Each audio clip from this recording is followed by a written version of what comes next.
It's never easy to start a new life, but I was looking forward to it. I regret it now.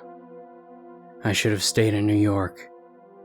I wish I could go back in time and change everything, but it's not possible. See, we wanted to move far away from home with my wife. I found a very cheap house near a town called Harwich. I never heard of it before, and it was too cheap to be true. But it looked lovely in the pictures, and I even visited it in person, and it seemed fine. It was near the edge of a forest, and there were no houses nearby, and only the woods. It seemed like a great place, and we were delighted with it. So, we decided to move there. As I was driving there when we finally decided to move, we were almost there when my wife noticed a strange road sign on the side of the road. "Warning, you may see waving children nearby. Please wave back." She read it to me. Probably just a prank," I responded. A prank. It was so stupid. Waving children? She wondered. Nobody lives nearby. Why would... I don't know, it's probably nothing. The next 2 days went by quickly. We settled in, decorated the house, placed the furniture, the whole typical moving in thing. On Wednesday, we drove to Harwich to buy groceries and a few other things for the house. When we were driving back home, it was already dark. Only the car's headlights illuminated the road and the nearby trees. Then we saw it. On the side of the road, near the roads, we saw 2 children. A blonde little girl and a black-haired boy. They were waving like crazy and they were smiling. But it wasn't a sweet smile. It was terrifying. It was so wide it looked unnatural. "I don't know what's going on," I said, unconsciously slowing the car to get a better look. Let's just wave back," my wife suggested, and so we waved. I was barely pressing the throttle, so we moved really slowly.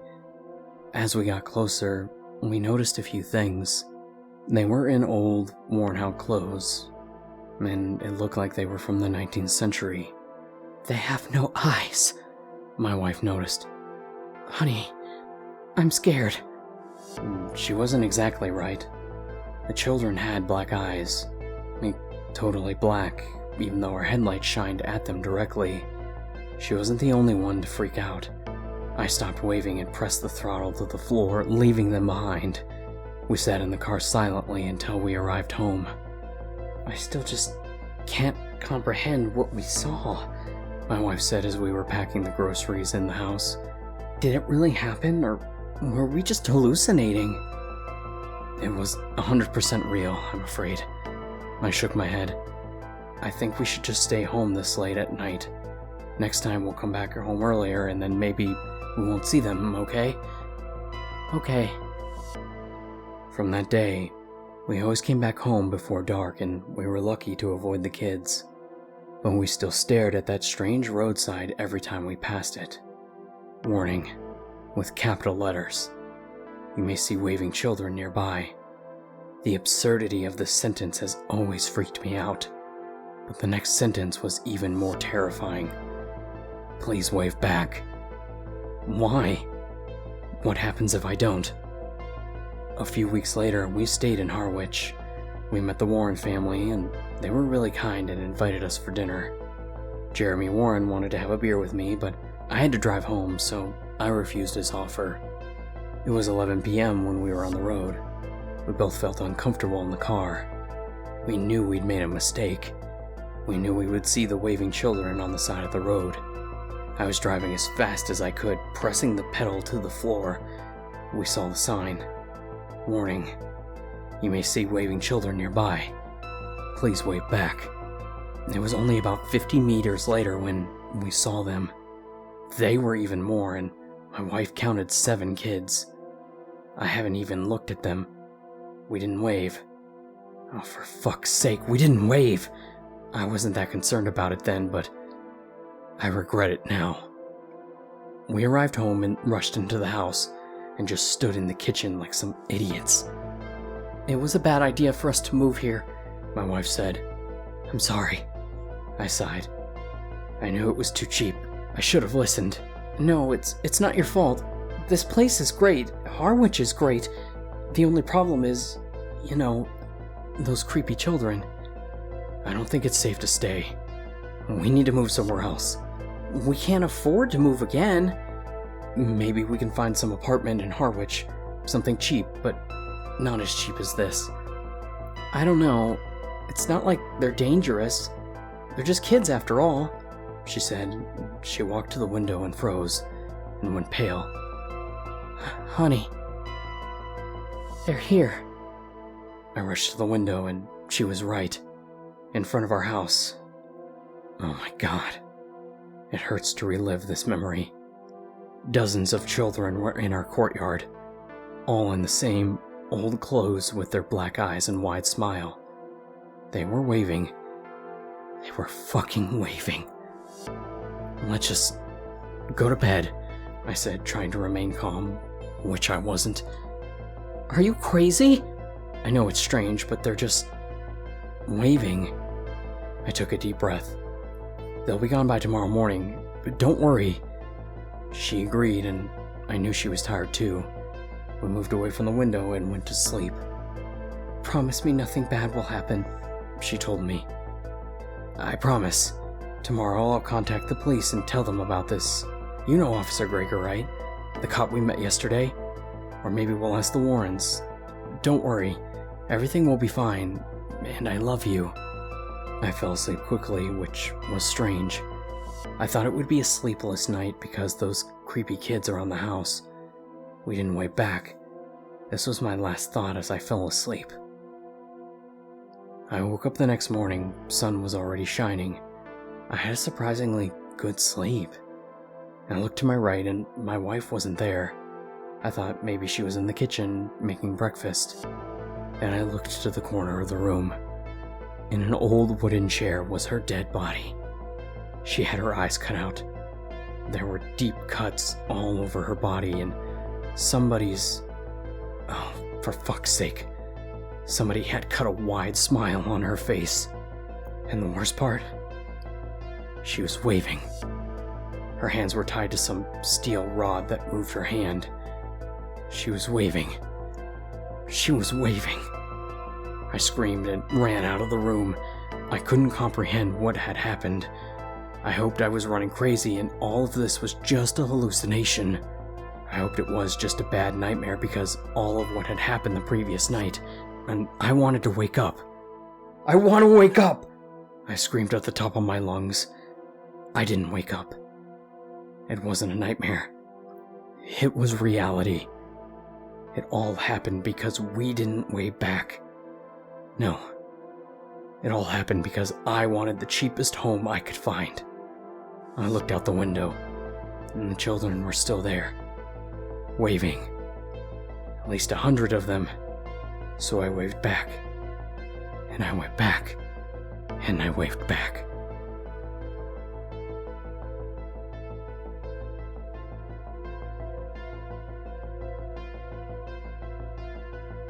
Day 1. I am so lucky I found this cabin. Where did the storm even come from? I was driving down a dirt road and my car just died. No warning at all. I was able to get to the side of the road, but I don't know what happened. I'm so lucky I found this cabin before the storm got close.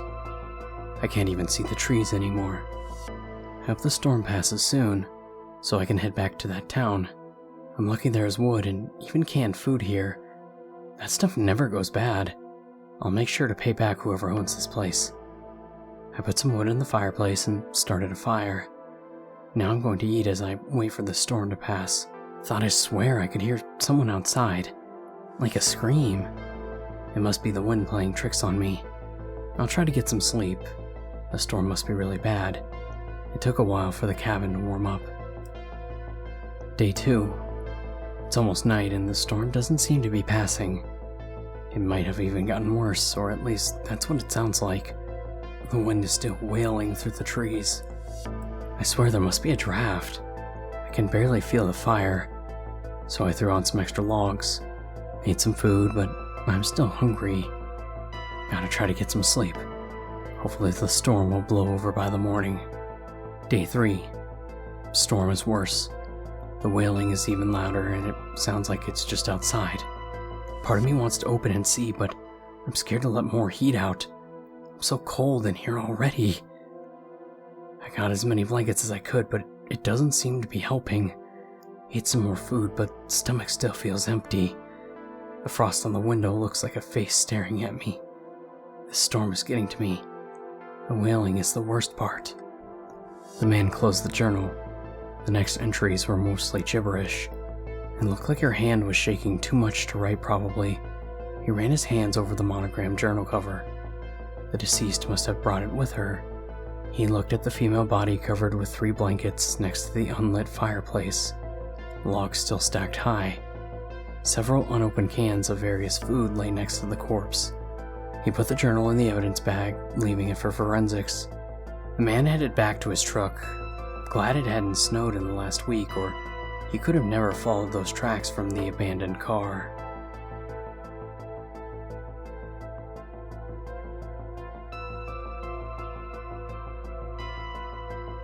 For some context here, I live in a pretty small town, maybe 5K people.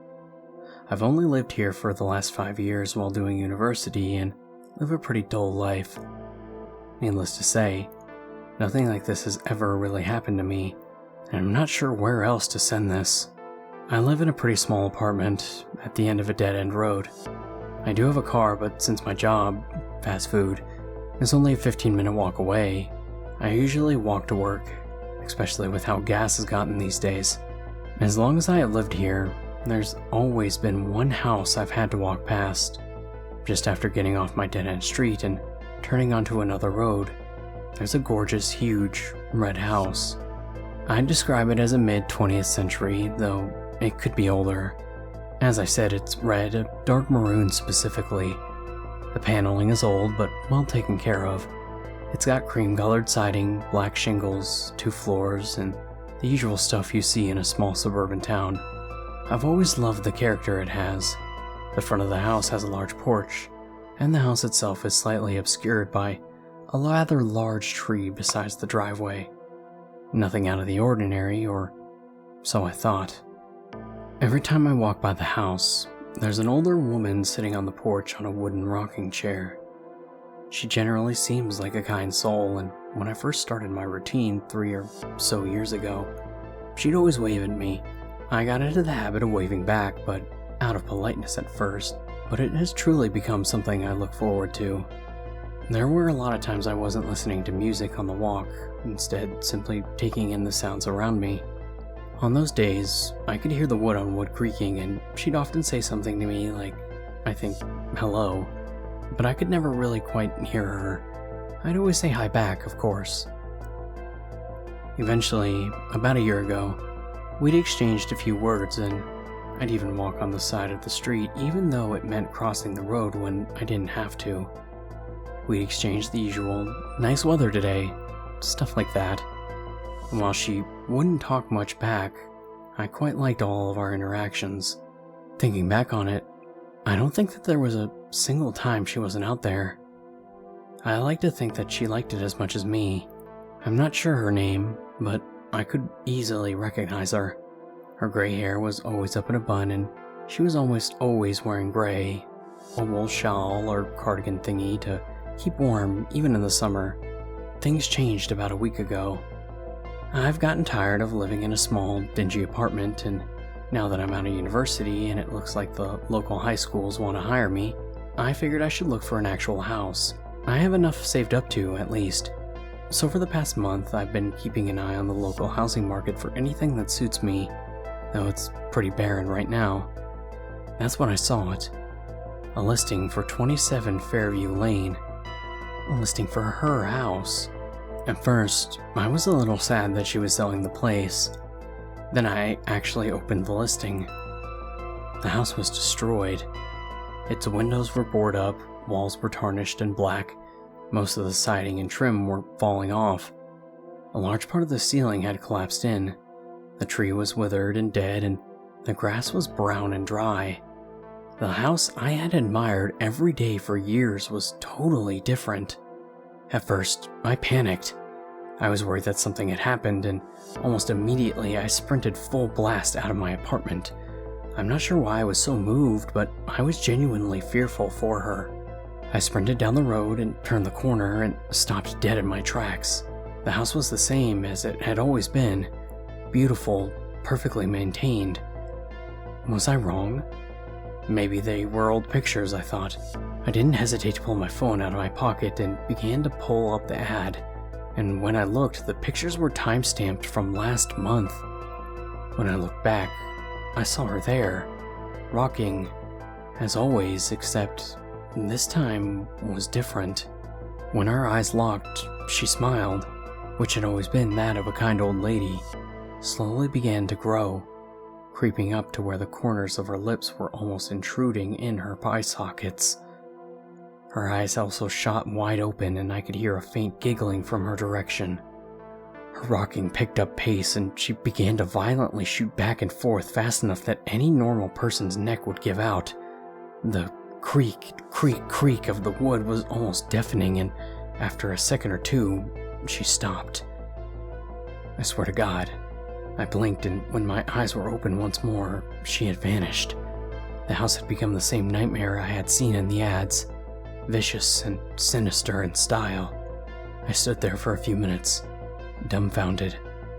I have never been struck like a deer in the headlights before, but that truly scared me. Eventually, I just went back home. I wanted to investigate further, but something told me if I stepped foot on that property that bad things would happen. Ever since then, I barely slept.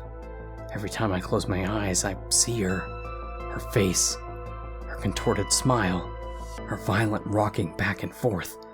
Christ, it was like something out of a horror movie. After that, I didn't see her again. Not there, anyway. My routine walks to work were walking past the abandoned shell of a house. In my downtime at work, since honestly I was too creeped out to do it at home, I would look for anything regarding the house. Yesterday I learned why it looks the way that it does. I guess it burned down in 2002 and the family never sold it. One person died in that fire, and the police ruled it suicide by arson. I wasn't able to find anything else out about who died there, but I think I know. After discovering this and walking home, I saw her again. Not at the house. She was standing at the end of my street. When I saw her and that monstrous grin, I felt my heart stop.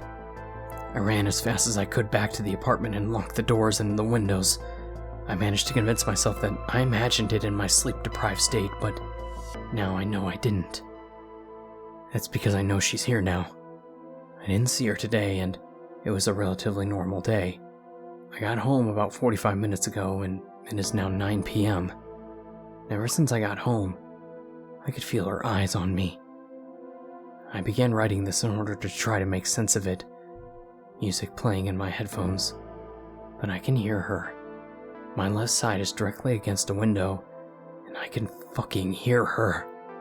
She's outside my window right now. The giggling, the creaking of old wood as she rocks back and forth like some sort of possessed toy. She's right there, and I'm too scared to look. I live on the 4th floor.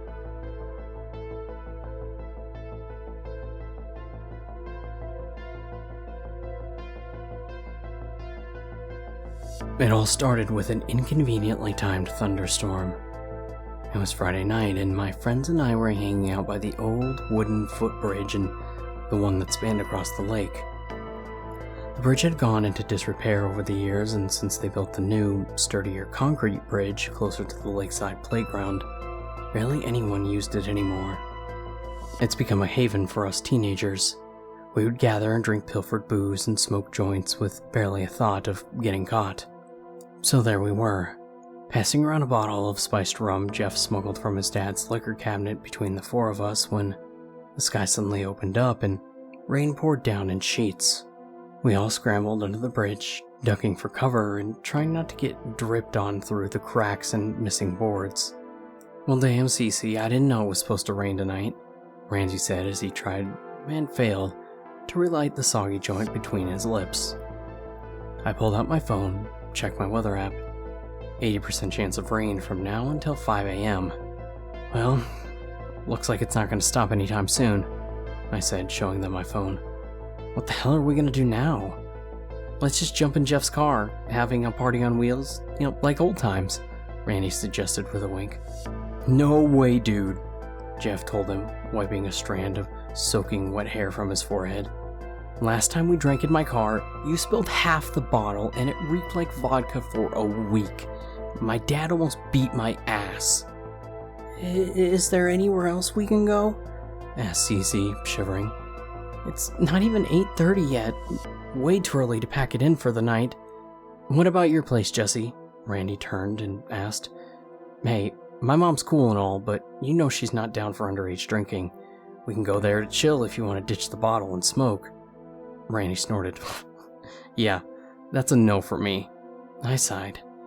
It used to be so easy to find something to do on the weekends, but ever since sophomore year when we added booze and pot to our extracurriculars, finding somewhere to do those things were few and far between. Jeff turned to us, a smirk slowly spread across his rain-soaked face. We could always hit up the creepy house. Hilarious. I rolled my eyes at him, dismissing the idea entirely. Every small town has that one house that everyone talks about. You know the one. Maybe it's down the street, or maybe it's right next door. It's the house that every kid grows up hearing scary stories about. The one they all dare each other to walk up to the front steps of. The one that gives you the creeps just to look at. Maybe the legends say it's haunted, or someone was killed there. Maybe rumor is that a serial killer buried all his victims in the basement. Maybe it was used for satanic rituals. Whatever the story may be, the truth is usually something much less sinister. But sometimes, something much, much worse. 47 Rosewood Lane was ours. It was known around town as the Creep House, though no one really knew much about its history. There were just rumors and stories.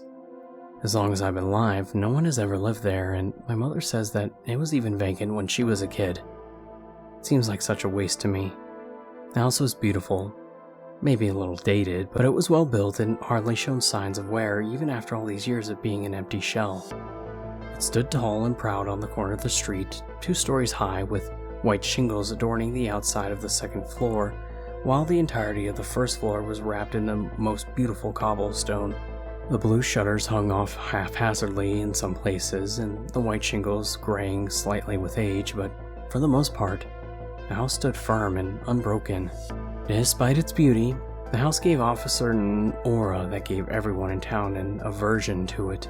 Though there was room on the street in front of it and on the side of the house to fit 6 or so, no one ever parked there. I've seen people drive around the block multiple times looking for a spot to park their car instead of taking a spot there. To my knowledge, no one has been as far as the front steps of the house, and I, for one, had never planned to get anywhere close. Even looking at the house for more than a few seconds gave me an uncomfortable feeling in my chest, and made my skin prickle.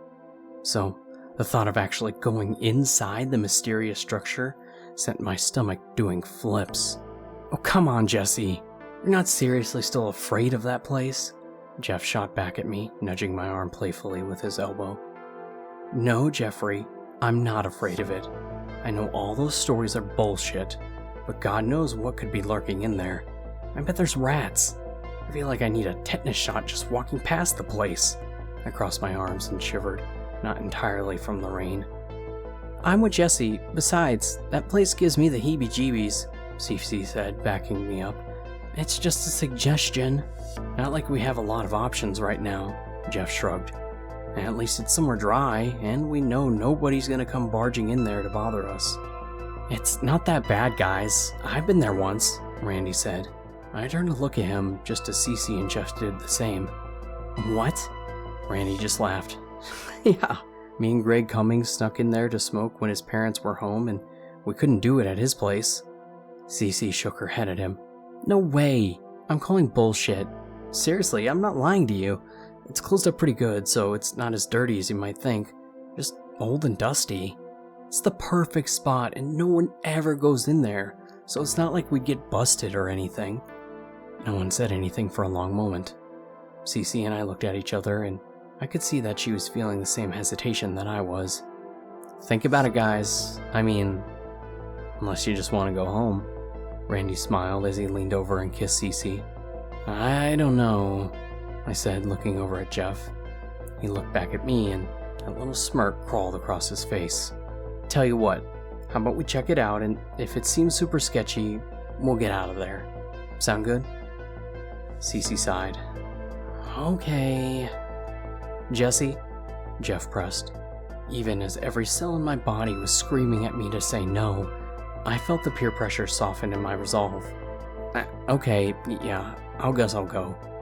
When there was a short break in the rain, we sprinted out from under the bridge and up the small hill to where Jeff had parked his car. As we drove the short ride over to Rosewood Lane, I couldn't shake the uneasy feeling that had settled in my chest and at the idea of going into that house, but I didn't want to seem like a baby, so I kept it to myself. As Jeff pulled over to the side of the street and parked a few houses down from 47, a chill ran down my spine. Are you sure about this? I asked Jeff hesitantly. Come on, Jess. What's the worst that could happen? You know I'd never let anything happen to you.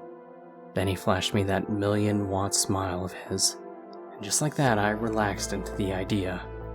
That was the thing about Jeff and me. He could talk me into just about anything. When he told me something was okay, I always trusted him. It had been that way forever. Jeff and I had been best friends for as long as I could remember. We lived just 3 houses down from each other, and he was the only other kid my age on our street, so it was only natural that we gravitated towards each other. Even as we got older, into middle school and high school, and made other friends, we still stayed really close. Jeff was handsome, sweet, and charming, so he became very popular with ease. I was shy, reserved, and a little bit awkward even, but because of Jeff, I was accepted amongst the popular crowd. Like I said, he was always taking care of me. That's how I found myself sneaking through the wrought iron gate and stepping up the steps onto the back porch of 47 Rosewood Lane. I hugged my sweater closer to me as a chill ran down my spine, despite the warmth of that spring night. Randy slid open a window to the right of the door, and I scanned the backyard as we waited for him to open the door for us. The shadows seemed deeper amongst the untamed landscape, darker, wilder somehow, though we were in the middle of suburbia. My stomach did flips as my eyes played tricks on me, finding sinister shapes in the darkness, leaves moving from the pounding raindrops taking on an eerie quality I couldn't explain. When Randy finally let us into the house, I felt like I was going to be sick. You okay? Jeff turned to me, concern lacing his eyebrows together as he stared into my face. I nodded and tried to smile. Yeah, I'm fine, I lied. He handed me one of the lanterns he had brought with him, the ones he kept in his car for those dark nights down at the bridge, and I followed him into the pitch blackness of the house. We entered into a very basic-looking kitchen, a little dusty and dated, but otherwise no worse for wear.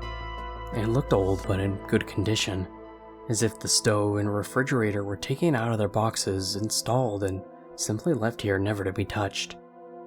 Randy led the way down a wide hallway to what looked to be the main living room. It was very much the same as the kitchen, fully furnished and unused. An ornate-looking sofa sat perpendicular with a matching loveseat, armchair, and a wooden coffee table, all coated in a thick layer of dust. Despite all of the furnishings, I noticed that there were no other objects of decor. The white walls were bare of any pictures or photographs, the mantel completely empty of knickknacks. Something about that fact left me feeling unsettled, though I wasn't sure why. This place is sick, Cece exclaimed as she walked around the room. We should have been partying here since freshman year. We ready to get this party started? Randy asked with a goofy grin, holding a fresh joint in one hand and a half-empty bottle of rum in the other. After dusting off the furniture and putting some music on Cece's phone, we spent the next couple of hours drinking, smoking, and laughing by lantern light. We were having such a good time that I could almost forget about where we were. After a while, Jeff got a grand idea that we should go explore the rest of the house. It was around then that I heard a nagging voice in the back of my mind, telling me to get out and stay away from this place. Hey, maybe we should head out.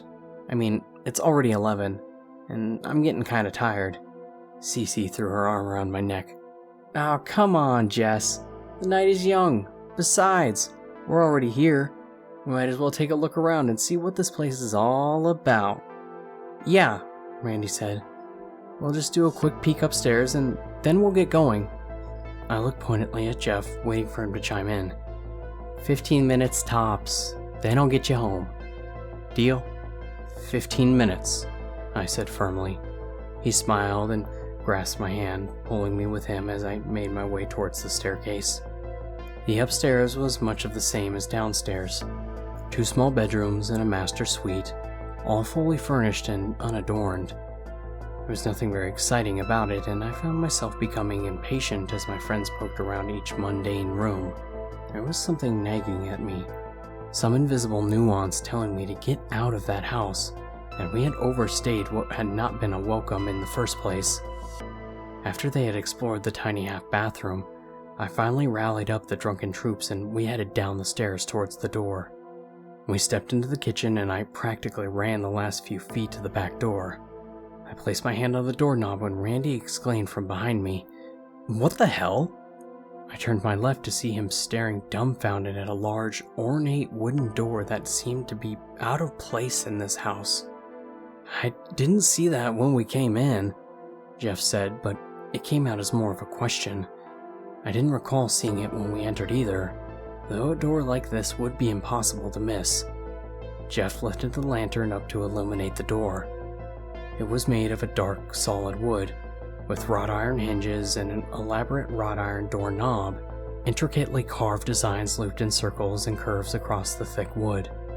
It reminded me of something medieval. Much like the rest of the house, the door was beautiful but made me feel increasingly uneasy. I felt a shiver run down my spine as Jeff reached for the doorknob. "Jeff, don't!"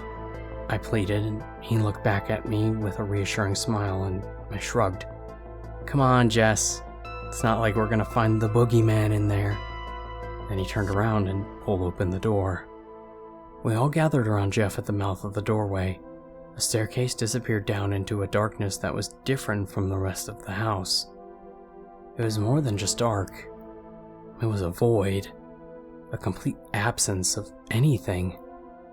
There seemed to be a source of light at the bottom of the staircase, an unnatural red glow emanating from somewhere just far enough away from the bottom of the steps that we couldn't make out anywhere it was coming from. Randy whipped his head around with a grin on his face, looking at each of us. "We have to go check this shit out." A sinking feeling hit me in the gut as soon as we started descending those stairs. It was like when you eat something bad and it hits your stomach in just the wrong way to make you lurch instantaneously. I swallowed down the bile that started to rise in the back of my throat and held onto the rail with shaking fingers as, against every instinct in my body, I stepped down the few remaining stairs and onto the concrete floor of the basement. The first thing, really the only thing, to notice when we stepped into the large room was a giant gaping hole in the center. The hole seemed to be the source of the strange light that we had glimpsed from above, a deep, glowing red radiating from its depths, like the last burning embers of a fire that was just on the cusp of being extinguished. "What the hell is that?" I asked, barely a whisper of wonderment and fear. "That's pretty cool," GC said with excitement. "Maybe it's an old fire. I watched this documentary once about this town where a hole opened up on the ground like this. It turned out to be a fire in an underground mine that they thought that had been put out, but really it just kept burning, fueled by the coal that was down there. They didn't even know about it until a sinkhole opened up and nearly killed a kid. It's actually still burning. They had to evaluate the town and everything. They say it could take hundreds of years for it to go out." "Yeah, but there ain't any mines around here, Cece," Randy told her. "It looks pretty deep," she said, leaning slightly over to look into the hole. "I can't even see the bottom from here." Randy uncapped the bottle from his hand, poured the measly remains of it down his throat, and stepped closer to the edge. Let's throw this down there and see how long it takes to hit the bottom, he said, shaking the bottle in his hand. Guys, I don't think that's such a good idea. Maybe we should just... Ignoring my protests, Cece took the bottle from Randy and threw it in. We all waited a long few seconds and heard nothing. Huh. Do you think it's still falling? She asked. I shrugged. I didn't hear it hit anything. Could be. That would mean it's really deep. Cece leaned further over to the side to get a better look into the hole. Suddenly, 2 thick black entrails shot up over the side of the hole and slapped down a foot in front of her with a loud wet thump. She jumped backwards. What the actual fuck are those things? They almost looked like tree roots, but wrong somehow. They were pulsating, covered in vicious black substance that resembled tar, with thousands of sharp spines running along the length which tapered down to a razor-sharp looking point. As they slithered across the ground towards Cece, the sides of the hole began to pulse, changing from red to orange to yellow and back again. Cece crouched down and reached her hand towards one of them. Don't touch it! I yelped. She looked up at me. Oh, don't be such a baby, Jess. She touched it briefly and pulled her hand away to look at it, spreading her fingers as the black goop webbed between her fingers. Gross! This stuff feels like it's melted silly putty. She put her hand towards it to touch it again, and as soon as she made contact this time, she screamed and ripped her hand away. Ouch! She brought her fingers up and I could see the black spike sticking out of her pointer finger at an angle. Randy held her hand and grabbed the spike with 2 fingers, yanking it out as she whimpered in pain.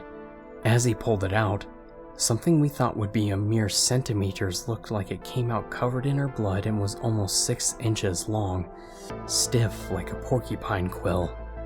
Cece's eyes bulged in horror as Randy held it up for her to see. It all happened so fast. While we were all staring in amazement at the thing that had just been pulled out of our friend's flesh, the second root crept slowly closer to Cece. Then, without warning, it reared up and wrapped itself around her leg. She lost balance and fell face down onto the floor. The other one wrapped around her other leg and she was pulled, screaming and clawing towards the hole. She screamed, "Help me!" She caught the lip of the opening just as the thing pulled her over the edge of the pit. We all rushed to her. Randy and Jeff grabbed one of her arms, pulling with all their strength to get her back up to safety as she screamed. She gripped their arms so hard, frantically clawing at their skin to gain a grip. I saw blood starting to drip down each of their arms. "Help me, please! Oh God, let me go! Let me go! Let me go!" I stared on in horror as my friend fought for her life, feeling useless and terrified and utterly rooted in place. Cece screamed on for what felt like hours, but was in reality mere seconds, as Jeff and Randy played tug-of-war with this monstrous black tentacle from the depths of hell. Slowly, I was aware of Cece's voice beginning to change. "Let me go!" She continued to yell over and over again, but her voice changed from panic and desperate to almost dreamy, wistful shout. As I watched Cece let her grip fall from the boy's arms, I realized she was no longer yelling at the thing that had captured her. She was now telling Jeff and Randy to let her go. She pushed herself away and slipped from their grasps, falling backwards into the pit. And I swear, in that last moment, I saw her smile. Not wanting to waste even a moment more, I grabbed Randy and Jeff by their shirts and hauled them up off the ground. "We need to get the fuck out of here, right now!" I yelled. Randy stared numbly down at the pit for a moment, then turned his heel and raced up the stairs. I grabbed Jeff's hand and made it for the steps, practically dragging him behind me. We were just 2 steps away from the door when I felt Jeff pull on my hand before he slipped out of mine. I turned just in time to see one of the tendrils had followed up the steps and had writhed itself around his leg.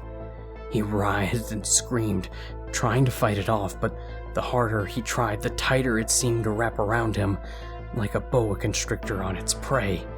I could see the many spines boring deeper into his skin. He looked at me in agony. "Jesse, run!" Without thinking, I raced back down the stairs and grabbed both of his hands in mine. As I started to pull on him, his cries became even more pained. "Randy!" I yelled up the stairs. "Help!" I knew it was a long shot. He was so far ahead of us, he was probably down on Main Street by now. It was just me and Jeff and this thing slowly curling its way further up his body, and it was up to me to find a way to stop it. Letting go of his hands, I wrapped my hands around the writhing black root that had taken hold of his thighs and pulled with all my strength. I felt the small spikes stab into the soft meat of my palms, and still I pulled. It was then that I remembered the knife Jeff had always carried in his pockets. Holding onto the root with one hand, I used the other to dig into the pockets of his jeans until my hand grasped around the lump of metal. I pulled it out and, in one swift motion, opened the blade and severed the tendril just below Jeff's sneaker. More of the black tar came shooting out of the severed end, and the piece that was wrapped around Jeff's leg recoiled almost immediately and retracted quickly back down towards the hole in the ground. "Come on!" I yelled, wasting no time. I grabbed Jeff up off the floor and pulled him along his injured leg towards the stairs.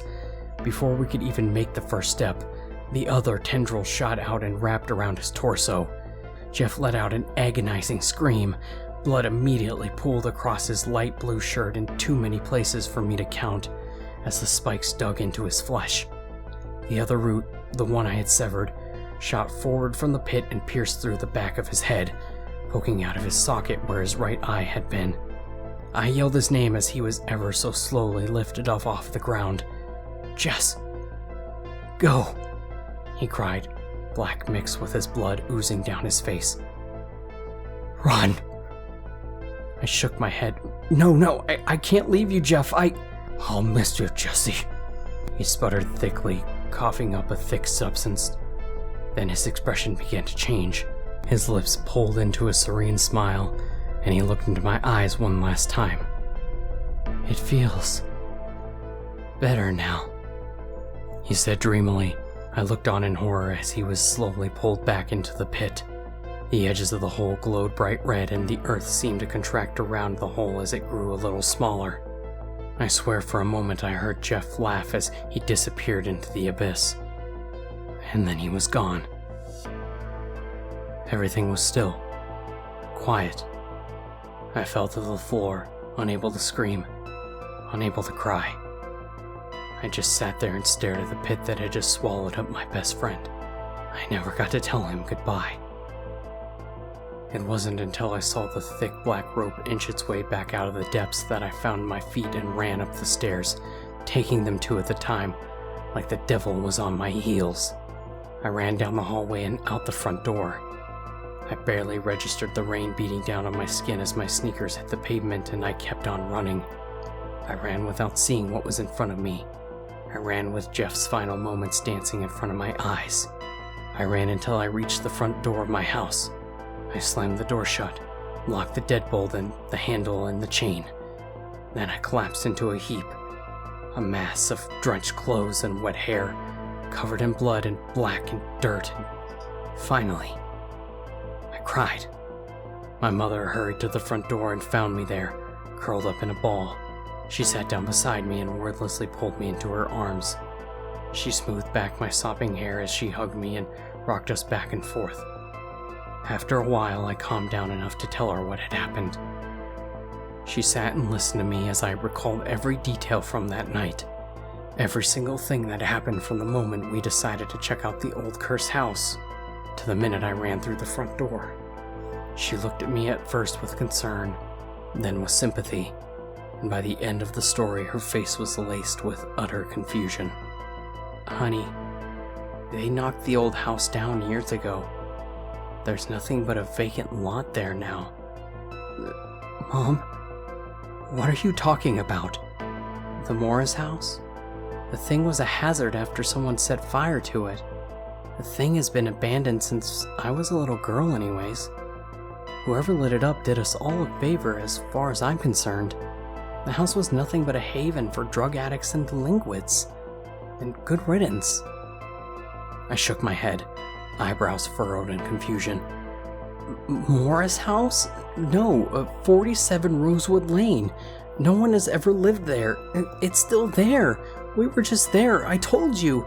Me, Jeff, Cece, and Randy Lundstrom. Her eyebrows rose in surprise. Randy Lundstrom? What on earth were you doing there hanging out with that boy? He's always causing trouble. Cece and him have been together since 8th grade, Mom. He's one of Jeff's best friends. He's been over here like a million times, I exclaimed, exacerbated. She looked at me like what I was saying made no sense to her. Who are Jeff and Cece? After that, I told my mom I had a headache and I needed to go lie down. What the hell was happening? My mom had known Jeff since he was born. She knew Cece since we started preschool together. When I got up to my room, I pulled out my cell phone and called Randy. I'm fine. Who is this? He asked after he answered, and I asked if he was okay. It's Jesse? There was silence from the end of the phone. Jesse Whalen? Oh, he replied, sounding even more confused than before. What's up? Randy, where the fuck did you go? It got Jeff too. I tried to save him, but I let out a shaky breath on the verge of tears again. And now my mom is acting like she doesn't know who Jeff and Cece are. I don't know what's going on, but I feel like I'm losing my mind here. I ran my hand through my hair, gripping the phone tightly to my ear. There was a long pause before I heard Randy let out a breath and chuckle uncomfortably. Look, I gotta be honest here. I have no fucking clue what you're talking about. Is this like a joke or some shit? Because I'm really confused, dude. I hung up the phone and sank down into my bed floor, paralyzed. I didn't know what the hell was going on, but I felt like I was going crazy. How was it possible that no one remembered them? That no one remembered anything about two people who had been part of my life forever? It had to have something to do with that house. I wish I never set foot in there. I should have went home. I should have suggested that we went anywhere else. Now I'll have to live with this pain for the rest of my life, mourning the loss of a wonderful friend and Cece, and mourning the loss of my best friend that never got to see the light of day. Jeff had been with me through everything. Every single memory in my 17 years of life was touched by him. Jeff putting his arm around me and walking on our first day to preschool together. Jeff carrying me home on his back after I had rode my bike without training wheels for the first time and fell over. Jeff breaking up with Jenna Branson and the most popular girl in our 6th grade because she made fun of my haircut and made me cry. Jeff dropping everything and leaving his game to come be there for me when I caught Roxanne Hopkins cheating on me at a party sophomore year. That one I'll never forget. We walked down to the Longfellow Park afterwards and skipped rocks along the pond while sharing a bottle of cheap vodka. The night started with me in a mess of tears and ended with us both crying from laughing so hard. Jeff always took care of me, and that is how it has always been. And the one time he needed me, really needed me to help him, I failed. I would live the rest of my life with a gnawing, crushing feeling of guilt inside of me, and I would have to do it alone. Something is wrong with that house. Something evil and sinister lives in the bowels of 47 Rosewood Lane. Or at least it used to. You see, I walked over there this morning, hoping that investigating the house in the light of day would give me some clarity on what the hell happened last night. When I got down to the corner, to the place the house has always stood, tall and foreboding, all I found was a vacant lot.